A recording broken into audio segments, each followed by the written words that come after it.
Hello friends, എല്ലാവർക്കും പുതിയൊരു വീഡിയോയിലേക്ക് സ്വാഗതം. അപ്പോൾ ഓണൊക്കെ വരാറായില്ലേ? അപ്പോൾ നമുക്കൊരു വെറൈറ്റി പായസം ഉണ്ടാക്കിയാലോ? അപ്പോൾ ഇവിടെ പൈനാപ്പിൾ കൊണ്ട് നല്ലൊരു പായസം നമുക്ക് ഉണ്ടാക്കാം.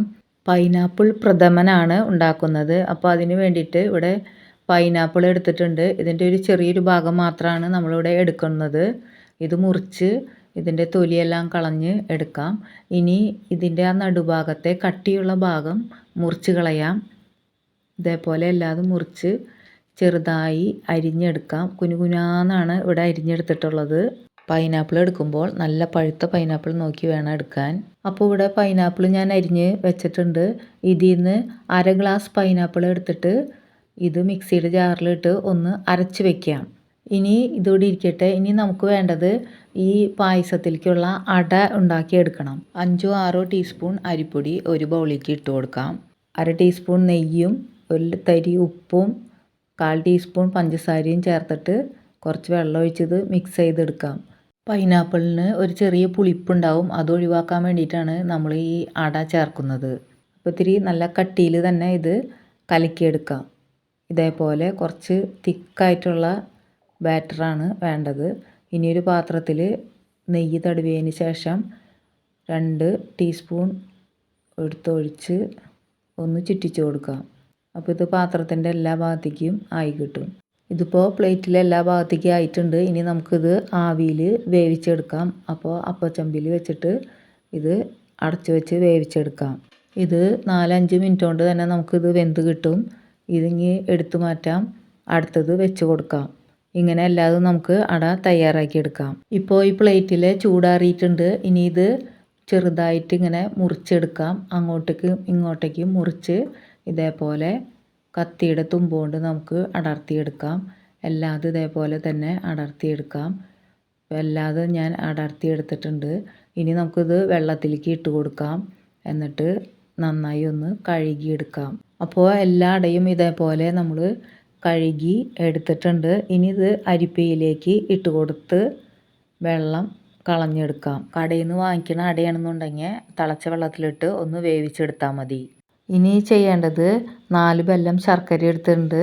അത് നമുക്ക് കുറച്ച് വെള്ളം ഒഴിച്ചിട്ട് ഒന്ന് ഉരുക്കിയെടുക്കാം. ഇനി ഒരു പാൻ അടുപ്പത്ത് വെച്ചിട്ടുണ്ട്. അതിലേക്ക് 1 ടീസ്പൂൺ നെയ്യ് ഇട്ട് കൊടുത്തിട്ടുണ്ട്. 1 ഗ്ലാസ് പൈനാപ്പിൾ അരിഞ്ഞത് ചേർത്ത് കൊടുത്തിട്ടുണ്ട്. ഇനി ഇത് നന്നായി ഒന്ന് ഇളക്കിയിട്ട് കൊടുക്കാം. ഇത് നെയ്യിൽ കുറച്ച് നേരം ഇളക്കിയതിന് ശേഷം മൂടി വെച്ച് വേവിച്ചെടുക്കാം. ഇനി പൈനാപ്പിൾ ഒന്ന് ഇളക്കിയിട്ട് കൊടുക്കാം.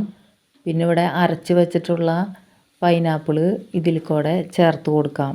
പൈനാപ്പിൾ അരച്ചത് ചേർത്തിട്ട് നന്നായി ഒന്ന് ഇളക്കിയിട്ട് കൊടുക്കാം. എന്നിട്ട് ഒന്നും കൂടിയും ഇത് മൂടി വെച്ച് വേവിച്ചെടുക്കാം.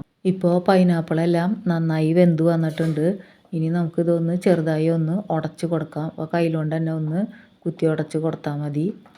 ഇപ്പോൾ നന്നായി ഇതൊന്ന് ഉടച്ച് കൊടുത്തിട്ടുണ്ട്. ഇനി നമുക്ക് ഉരുക്കി വെച്ചിട്ടുള്ള ശർക്കര ഇതിലേക്ക് ചേർത്ത് കൊടുക്കാം. അപ്പോൾ ഇതെല്ലാം ചേർത്തിട്ടുണ്ട്. ഇനി ഇത് നന്നായി ഒന്ന് തിളപ്പിച്ച് ഇത് വറ്റി വരുന്ന വരെ ഒന്ന് തിളപ്പിച്ചെടുക്കാം. ഇനി ഇത് വറ്റി വരുന്ന സമയം കൊണ്ട് നമുക്ക് മിക്സിയുടെ ജാറിലേക്ക് ഒരു കഷ്ണം ചുക്ക് ഇട്ട് കൊടുക്കാം. പിന്നെ ഒരു 3-4 ഏലക്കായ ഇട്ട് കൊടുക്കാം. പിന്നെ ഒരു 1/4 ടീസ്പൂൺ ജീരകം കൂടിയും ചേർത്തിട്ട് ഇത്തിരി പഞ്ചസാരയും ഇട്ട് ഇത് പൊടിച്ചെടുക്കാം. ശർക്കര ചേർത്തിട്ട് നന്നായി തിളച്ച് കുറുതായി വരുന്നുണ്ട്. ഞാനിവിടെ തേങ്ങാപ്പാൽ എടുത്തു വെച്ചിട്ടുണ്ട്. 1-ാം പാല്, 2-ാം പാല്, 3-ാം പാല് എടുത്തു വെച്ചിട്ടുണ്ട്. ഇനി നമ്മൾ ഒരു ബൗളിലേക്ക് 2 ടീസ്പൂൺ അരിപ്പൊടി ചേർത്ത് കൊടുത്തിട്ടുണ്ട്. അതിലേക്ക് കുറച്ച് 3-ാം തേങ്ങാപ്പാൽ ഒഴിച്ചിട്ട് ഇതൊന്ന് കട്ടയില്ലാണ്ട് മിക്സ് ചെയ്തെടുക്കാം. ഇനി ഇതുകൂടി ഇരിക്കട്ടെ. ഇനി ചേർത്ത് കൊടുക്കേണ്ടത് അട വേവിച്ച് വെച്ചതാണ്. അട ഇതിലേക്ക് ചേർത്ത് കൊടുക്കാം. 1/4 ഗ്ലാസ് അട ഇവിടെ ചേർത്ത് കൊടുത്തിട്ടുണ്ട്.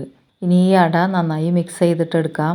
ഈ അട ശർക്കരയിലിട്ടിട്ട് ഒന്ന് കുറച്ച് നേരം ഒന്ന് തിളപ്പിച്ചിട്ടെടുക്കാം. ഇനി ഇതിലേക്ക് ചേർത്ത് കൊടുക്കേണ്ടത് നമ്മളിവിടെ അരിപ്പൊടി തേങ്ങാപ്പാലിൽ മിക്സ് ചെയ്ത് വെച്ചിട്ടുണ്ടായിരുന്നു. ആ അരിപ്പൊടി മിക്സ് ചെയ്തത് ഒന്ന് ഇളക്കിയിട്ട് നമുക്കിതിലേക്ക് ചേർത്ത് കൊടുക്കാം. ഇനി ഇത് നന്നായി ഒന്ന് ഇളക്കി കൊടുക്കാം. പായസത്തിന് ഒരു കൊഴുപ്പ് കിട്ടാനും പായസത്തിൻ്റെ പുളിപ്പ് മാറി കിട്ടാനുമാണ് ഇത് ചേർത്ത് കൊടുക്കുന്നത്. ഇനി ഇവിടെ ബാക്കിയുണ്ടായിരുന്ന 3-ാം തേങ്ങാപ്പാലും കൂടിയും ഇതിൽ കൂടെ തന്നെ ചേർത്ത് കൊടുത്ത് നന്നായി മിക്സ് ചെയ്തിട്ടെടുക്കാം. ഇതിലേക്ക് ഒരു നുള്ള് ഉപ്പ് ചേർത്ത് കൊടുക്കുന്നുണ്ട്. ഇപ്പോൾ ഇത് കുറുതായി വന്നു തുടങ്ങിയിട്ടുണ്ട്. ഇനി നമുക്ക് ഇതിലേക്ക് ചേർത്ത് കൊടുക്കേണ്ടത് സെക്കൻഡ് കോക്കനട്ട് മിൽക്കാണ്. അതും കൂടി ചേർത്ത് ഇത് ഇളക്കി കൊടുക്കാം. രണ്ടാം പാൽ ചേർത്ത് ഇത് നന്നായി തിളച്ച് കുറുകി വരണം. ഇനി ഇതിലേക്ക് ചേർത്ത് കൊടുക്കേണ്ടത് ഇവിടെ പൊടിച്ച് വെച്ചിട്ടുള്ള ഏലക്കായും ചുക്കും ജീരകവും കൂടി പൊടിച്ചിട്ടുണ്ടായിരുന്നു. അതിൽ ചേർത്ത് കൊടുത്ത് നന്നായി ഒന്ന് ഇളക്കിയിട്ട് കൊടുക്കാം. ഇനി ഒന്നാം തേങ്ങാപ്പാൽ ചേർത്ത് കൊടുക്കാം. അത് ചേർത്തിട്ട് ഇനി ഇട്ട് തിളപ്പിക്കാൻ പാടില്ല. ഇതൊന്ന് ഇളക്കി മിക്സ് ചെയ്തതിന് ശേഷം ഇതൊന്ന് മാറ്റി വയ്ക്കാം. ഇനി നമുക്ക് ഒരു ചട്ടി അടുപ്പത്തേക്ക് വെച്ച് ഇതിലേക്ക് നെയ്യ് ചേർത്ത് കൊടുക്കാം. നെയ്യ് ചേർത്തിട്ട് കുറച്ച് തേങ്ങാക്കൊത്താണ് ഞാനിവിടെ ചേർത്ത് കൊടുക്കുന്നത്. തേങ്ങാക്കൊത്ത് കൂടുതലുണ്ടെങ്കിലും നല്ലതാണ്.